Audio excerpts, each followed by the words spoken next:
श्रोता प्रेमियों, मैं राम सागर शास्त्री आप लोगों के समक्ष रखने जा रहा हूं किस्सा सदा वृक्ष सोरंगा भाग 3। देखिए, जब कोई राजकुमार सोते हुए सोरंगा को उठा ले गया और अपने महल में पहुंचा। सुबह ज्यों सोरंगा की आंख खुली, उसने देखा, अरे मैं कहां आ गई हूं, और सदा वृक्ष की याद करके रोने लगी। राजकुमार ने सामने पहुंचकर कहा, सुंदरी, तुम किसे याद कर रही हो? भूल जाओ उसे, अब तो तुम्हें मेरे ही साथ रहना पड़ेगा। सोरंगा बोली, परदेसी, मेरे बगैर मेरा प्रेमी मर जाएगा, इसलिए मुझे उसी जगह पहुंचा दो। परंतु जब राजकुमार नहीं माना तो सोरंगा ने कहा, मेरी एक शर्त है। राजकुमार बोला, मैं तुम्हारी हर शर्त को मानने के लिए तैयार हूं। बोलो, क्या शर्त है? सोरंगा बोली कि यदि रखना चाहो मुझे तो शर्त करो स्वीकार, महल पुराने ना रहूं, करो नया तैयार। उसने कहा, मैं पुराने महल में नहीं रहूंगी, मेरे लिए नया महल बनवाइए। राजकुमार ने कहा, यह कौन सी बड़ी बात है, मैं नया महल बनवा दूंगा। इधर तो राजकुमार ने महल बनवाने का आदेश दे दिया और उधर सदा वृक्ष रोता हुआ सोरंगा को ढूंढ रहा है। कैसे कि कहां तू गई है प्यारी, फिरता मैं मारा मारा, मेरी टूटी जिंदगी का तू ही तो है सहारा।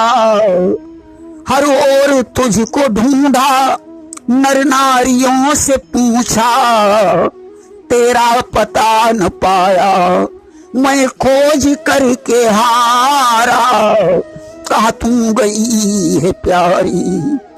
सदा वृक्ष को ढूंढते ढूंढते 4 दिन हो गए। वह बिना अन्न पानी के घूम रहा है। उधर सोरंगा छत पर खड़ी होकर सदा वृक्ष की रास्ता देख रही है। उसे रात में नींद नहीं आती। विचार तो आता है महल से निकलकर भाग जाएं, परंतु चारों तरफ पहरेदार लगे हैं।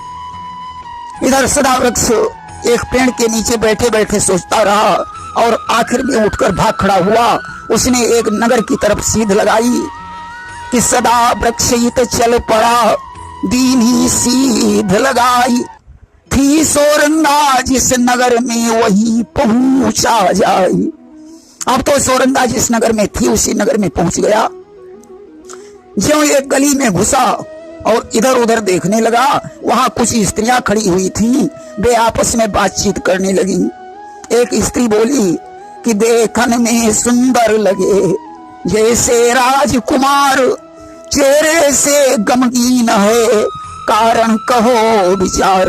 हे बहन, यह पुरुष देखने में तो बड़ा सुंदर लगता है, मानो राजकुमार हो, परंतु अंदाजा लगाकर बताओ यह इतना गमगीन क्यों है? दूसरी स्त्री बोली, इसके 2 ही कारण हो सकते हैं कि 2 ही कारण हैं बहन, या तो भूलो राह, या काहू से प्रेम बस है मिलने की चाह। या तो ये रास्ता भूल गया है या अपनी प्रेमिका को ढूंढ रहा है। तब तक तीसरी स्त्री बोली कि अपने यहाँ का राजकुमार पता नहीं कहां से एक स्त्री ले आया, हो सकता है वह स्त्री इसकी पत्नी हो, वह उसके लिए नया महल बनवा रहा है। अब तो सदा वृक्ष ने ज्यों ये शब्द सुने, वह समझ गया सोरंगा इसी नगर में है। वह राजकुमार के यहाँ पहुंचकर मजदूरी करने लगा कि सदा वृक्ष अब वहां पहुंचकर करने लगा मजूरी, इसी बहाने हो जाएगी मेरी आशा पूरी। महल बन रहा है, सदा वृक्ष आ चुका है, सोरंगा को इसकी कोई खबर नहीं है। छत पर खड़े होकर रास्ता देखती है, रात भर जागती है, बिना सदा वृक्ष के बेचैन है। सत्य कहा गया है कि रोक सके 2 दिल वालों को ऐसी कोई रेल नहीं, दिल का लगाना इस दुनिया में यारों कोई खेल नहीं। 2 दिल वालों को रोकना बड़ा कठिन है। रात का वक्त है, पहरा लगा है। सोरंगा छत पर पहुंची कि चढ़ी अटारी रात ने, दी रस्सी लटकाई, ताके बल सो उतर के गई भूमि पर आई। रस्सी बांध कर वह उसके सहारे से महल के नीचे उतर आई। तब तक एक नौकर ने देख लिया, उसने उसे पकड़ लिया। सोरंगा ने हाथों से सोने के कड़े उतारे और नौकर को दे दिए कि सोने के कंगन दिए। उसने उसे गाई, नौकर ने रख जेब में लीनी दृष्टि घुमाए। जब सोने के कंगन उसे सोरंगा ने दे दिए तो नौकर बड़ा प्रसन्न हुआ। उसने कहा ठीक है, जाओ, कोई बात नहीं। नौकर लौट गया। सोरंगा रात में चल देती है। उसे पता ही नहीं है कि मुझे कहाँ जाना है और मैं कहाँ जा रही हूँ। रात में 2-4 स्त्रियों ने उसे भागते हुए देख लिया। एक स्त्री बोली, बहन, इतनी रात में ये औरत कहाँ भागी जा रही है? कि एक नारी बोली, बहन, मुझे बताओ बात, इस अंधियारी रात में ये औरत कहाँ जात? दूसरी स्त्री ने कहा, बहन, ये औरत मुझे उल्टा मालूम पड़ती है, जो पति को छोड़कर दूसरे के पास जा रही है। तीसरी स्त्री बोली, बहन, मैंने तो ऐसा पढ़ा है कि पति से प्यारा कौन है? पति ही है करतार, इस जीवन की नाव को पति ही खेवनहार। पति तो परमेश्वर के समान होता है। जीवन की नाव पति के सहारे चलती है। जो पति को चाहती है वही सुहागन है, पति को न चाहने वाली ही अभागन है।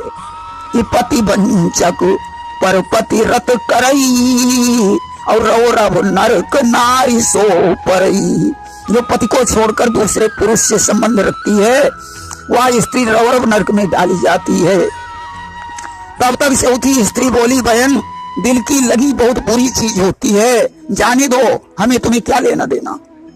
सोरंगा चलते चलते एक बगीचे में पहुंची। वहां उसे 4 डाकू मिल गए। उन्होंने उसे पकड़ लिया।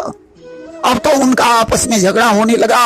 एक कहता है ये हमारी स्त्री बनेगी, दूसरा कहता है हमारी बनेगी, तीसरा बोला हमारी बनेगी, चौथा डाकू बोला या बाद में समझौता कर लेंगे, अभी तो चोरी करना है, इस स्त्री को भी साथ में ले लो, सुबह निर्णय कर लिया जाएगा। कि चौथा यूं कहने लगा, इसको संग लिवाई, चलो करें चोरी प्रथम, फिर ली है निपटाई। अब तो सोरंगा को साथ में लेकर चल दिए। उसी जगह पर पहुंच गए जहां झोपड़ी में वो बुढ़िया रहती थी, जिसने सदा वृक्ष को गन्ना चुसाया था। चोरों ने बुढ़िया से कहा, अम्मा, यह लड़की रात भर अपनी झोपड़ी में रख लो, भागने नहीं देना, सुबह आकर हम इसे ले जाएंगे। बुढ़िया ने कहा, ठीक है बेटा, जाओ। चोर तो चले गए। अब तो बुढ़िया ने उस लड़की को पहचान लिया कि यह तो वही लड़की है जो डोली में बैठकर जा रही थी, जिसने मुझसे कहा था कि मुझे ढूंढते ढूंढते कोई पुरुष आए तो उसे रोक लेना। कि बुढ़िया ने तत्काल ही लिया उसे पहचान, बोली, बेटी, क्या तुम्हें है पाछे का ध्यान? बुढ़िया ने कहा, बेटी, मुझे देखकर तुम्हें कुछ ध्यान आ रहा है? सोरंगा ने कहा, हाँ, आप वही हैं जो डोली जाते समय मिली थी, मैं आपको पहचान गई हूं, परंतु अम्मा, हम दोनों एक दूसरे से ऐसे बिछड़ गए कि दोबारा मिल ही नहीं पाए। बुढ़िया ने कहा, बेटी, ईश्वर तुम्हारी कामना पूर्ण करें। इधर तो बुढ़िया और सोरंगा में बातचीत हो रही है और उधर सदा वृक्ष एक मजदूर से बोला। सदा वृक्ष से एक मजदूर बोला कि कहा एक मजदूर ने, मजदूरी दो त्याग, महल बना जिसके लिए, नारी गई ओह भाग। मजदूर ने कहा, अब मजदूरी करने की जरूरत नहीं है, क्योंकि जिस स्त्री के चक्कर में ये महल बन रहा था वो तो भाग गई है। अब तो सदा वृक्ष ने पल्ला फेंक दिया और वहां से भाग खड़ा हुआ। एक पेड़ के नीचे बैठकर सोचने लगा कि सोरंगा तुझे ढूंढने जाऊं कहां कहां, दर दर की खाता ठोकर घूमूं यहां वहां, सोरंगा तुझे ढूंढने। हे सोरंगा, समझ में नहीं आ रहा है तू मुझे कहां मिलेगी। पेड़ के नीचे बैठा रो रहा था। तब तक डाकू वहां पहुंच गए। उन्होंने विचार किया, मालूम पड़ता है वह इसी की पत्नी है, इसलिए इसे जीवित नहीं छोड़ना चाहिए। उन्होंने उसे पकड़ लिया, मारने के लिए तलवार निकाली। एक डाकू ने हाथ पकड़ लिया, बोला इसे मारने से कोई फायदा नहीं है, रस्सी से इसे एक वृक्ष में बांध दो, यही ठीक रहेगा।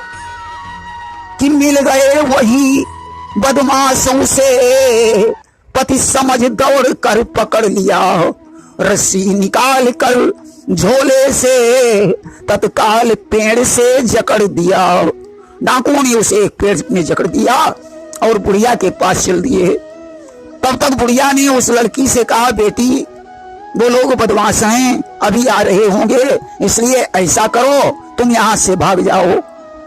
सोरंगा बोली, अम्मा अब मैं आपको छोड़कर कहाँ जाऊं। बुढ़िया ने कहा कि आएंगी बहारें तो फूल खिलेंगे, ये जीवन रहेगा तो फिर से मिलेंगे, अगर जिंदगी रही तो हम तुम फिर से मिल जाएंगे, परंतु आज तुम्हें यहाँ से जाना ही ठीक है। आज सोरंगा वहां से चल पड़ी और इधर डाकू बुढ़िया के पास पहुंचे। उन्होंने कहा, वो लड़की कहाँ है। बुढ़िया कहने लगी, क्या बताऊं बेटा, मुझे नींद आ गई और वो लड़की बिस्तर से उठकर न जाने किधर भाग गई। कि बुढ़िया बोली, क्या कहूं लाल, जब आंख हमारी लाग गई, धीरे से उठकर बिस्तर से वो नारी नवेली भाग गई। डाकुओं ने बुढ़िया को बुरा भला कहा और वहां से चले गए। इधर सोरंगा सदा वृक्ष की याद में चली जा रही है। उसे बहुत जोर से प्यास लगी कि चलते चलते नारी को लगी जोर की प्यास, बिन पानी मूर्छित हुई गिरी वृक्ष के पास। पानी के बिना वह बेहोश होकर उसी वृक्ष की थोड़ी दूरी पर गिरी जिस वृक्ष में सदा वृक्ष बना हुआ था। जब उसे कुछ होश आया, कहने लगी कि मालूम पड़ता है अब इस जन्म में हमारा तुम्हारा मिलन नहीं हो पाएगा।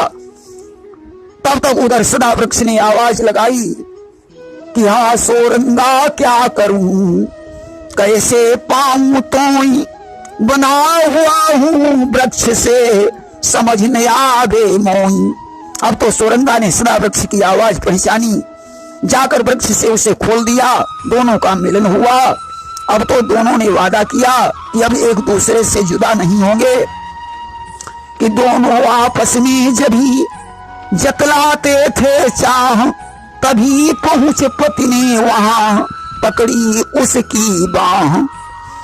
तब तक वह महल बनवाने वाला राजकुमार उसे ढूंढता हुआ वहां पहुंच गया। उसने सोरंगा की बाह पकड़ी और कहा, मेरे साथ चलो। सदा वृक्ष ने उसका दूसरा हाथ पकड़ा, बोला ये कहीं नहीं जाएगी। राजकुमार अपनी तरफ खींच रहा है, सदा वृक्ष अपनी तरफ खींच रहा है। कि सीना झपटी मच गई, अपना हक जतलाई, नारी बिचारी क्या करे के संग में जाई। अब तो सोरंगा के समझ में नहीं आ रहा है कि मैं किसके साथ जाऊं। कि प्राणन ते पति अधिक है, पति ते प्यारो यार, किसको छोड़ूं हे प्रभु कर न सकी निर्धार। पति प्राणों से बड़ा है और पति से प्यारा प्रेमी है। हे विधाता, अब मैं किसकी बनकर रहूं। अब तो फैसला करवाने के लिए दोनों राज दरबार में पहुंचे। उस नगर के राजा से जाकर अपनी अपनी शिकायत करने लगे। सदा वृक्ष बोला, ये हमारी पत्नी है, ये आदमी झूठ बोल रहा है। राजा ने सोरंगा से पूछा, सत्यता तुम्हें मालूम है, इसलिए तुम बताओ इन दोनों में तुम्हारा पति कौन सा है। कि राजा बोला नारी से, सत्य बताओ बात, इन दोनों के बीच में कौन तुम्हारो नाथ। सोरंगा सोचती है एक तरफ पति है और दूसरी तरफ प्रेमी है। अगर पति को छोड़ती हूं तो संसार मेरी हंसी करेगा और प्रेमी को छोड़ना मेरे लिए बड़ा कठिन है। कि पति छोड़े ते जग हंसे और यार न छोड़ो जाई, हे विधना अब क्या करूं, उतर न पड़े लखाई। हे विधाता, अब मैं राजा को क्या जवाब दूं। राजा बार बार पूछ रहा है इनमें तुम्हारा कौन सा पति है, परंतु सोरंगा ने कोई उत्तर नहीं दिया। उसी समय राजा का पुत्र आ गया कि जब यह प्रश्न करो भूपाला, राजपुत्र आयो ते ही काला। उसने ज्यों सोरंगा को देखा मोहित हो गया कि नयनन जबन निहारी नारी और चुभी सूल समसुरति करारी। राजपुत्र विचार करने लगा यह स्त्री तो हमारे लायक है। उसने राजा से कहा पिताजी जब आपके प्रश्न का उत्तर नहीं मिल रहा है तो ऐसा करो कि बोला है तात सलाह सुनो, दोनों को जेल में डलवा दो। ये नारी हमारे लायक है, बस ब्याह हमारा करवा दो। इन दोनों को जेल में डाल दो और इस स्त्री के साथ मेरा विवाह करवा दो। राजा ने कहा नहीं, ऐसा करना ठीक नहीं है। उसने कहा पिताजी अब तो यही करना पड़ेगा। आज उसने लड़की को महल में भिजवा दिया और उन दोनों को जेल में डलवा दिया। इधर सोरंगा विलाप करने लगी कि हे विधना किस जन्म में मैंने किए कौन से पाप, पति प्रेमी दो जेल में मोही मिला विरह का ताप। हे विधाता मैंने पूर्व जन्म में ऐसे कौन से पाप किए हैं जो पति और प्रेमी दोनों जेल में पड़े हैं और मैं विरह के ताप से जल रही हूँ। तब तक राजा का पुत्र आ गया। उसने कहा अब तो तुम्हें मेरी ही पत्नी बनना पड़ेगा, इसलिए रोना धोना बंद कर दो और आराम से यहाँ रहो। इतना कहकर राजपुत्र कहीं बाहर चला गया। सोरंगा गमगीन है, आंसू बहा रही है। तब तक राजपुत्र की बहन वहां आ गई। उसने रोने का कारण पूछा। सोरंगा बोली बहन मेरी समझ में नहीं आता कि इन दोनों में मेरा एक पति है और दूसरा प्रेमी है, परंतु मुझे अपने प्रेमी की बहुत याद आती है। राजपुत्री ने कहा हमारी समझ में पति के दर्जे से बड़ा प्रेमी का दर्जा होता है। सोरंगा ने कहा अब तो तुम्हारे भैया भी मेरे साथ विवाह करना चाहते हैं। उसने कहा ऐसा करो तुम अपने प्रेमी को दिखला दो, मैं तुम दोनों को आजाद कर दूंगी। सोरंगा उस राजपुत्री को लेकर जेल की तरफ गई और उसने सदावृक्ष की तरफ इशारा किया कि यही हमारे प्रेमी हैं। अब तो राजपुत्री ने जब सदावृक्ष के रूप को देखा मोहित हो गई कि रूप देख मोही सुकुमारी और चुभी सूल समसुरति करारी। विचार करती है अगर ये मेरा पति बन जाए तो कितना अच्छा हो। आज उसने सोरंगा को आजाद कर दिया। कहा तुम वन की तरफ प्रस्थान करो, थोड़ी देर बाद मैं इसे जेल से निकाल दूंगी। सोरंगा बनमाही पठाई और सदा वृक्ष कहूं घर लई आई। इधर उसने सदा वृक्ष को निकाला और अटारी पर लेकर पहुंची। रात का वक्त है। उसने सदा वृक्ष से कहा परदेसी तुम मेरे साथ अपना विवाह कर लो। सदा वृक्ष कहने लगा सुंदरी भले ही सारा संसार पलट जाए परंतु फिर भी मैं तुम्हारे साथ विवाह नहीं करूंगा, क्योंकि मेरे हृदय में तो सोरंगा बसी है। कि नभ कांपे अंबर फट जाए संसार पलट खा सकता है, पर सदा वृक्ष तेरे झांसे में हरगिज न कभी आ सकता है। उसने कहा अगर वह तुझे इतना चाहती होती तो यहां से भाग क्यों गई। सदा वृक्ष बोला क्या कहा, वो भाग गई। बोली हाँ मैं सत्य कह रही हूं। अब तो सदा वृक्ष वहां से निकलने की राह सोचने लगा कि आखिर में जब सो गई अवसर आया हाथ, सदा वृक्ष छत से उतर चला प्रिया के पास। जो वो राजपुत्री सो गई सदा वृक्ष सोरंगा की तलाश में भाग खड़ा हुआ। उधर तो सोरंगा रोती बिलखती वन में घूम रही है। तब तक वहां एक संत आ गया।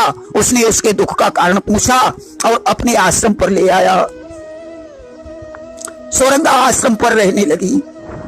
इसके आगे का प्रसंग हम आपको भाग 4 में सुनाएंगे। प्रेम से बोलिए वृंदावन बिहारी लाल की जय।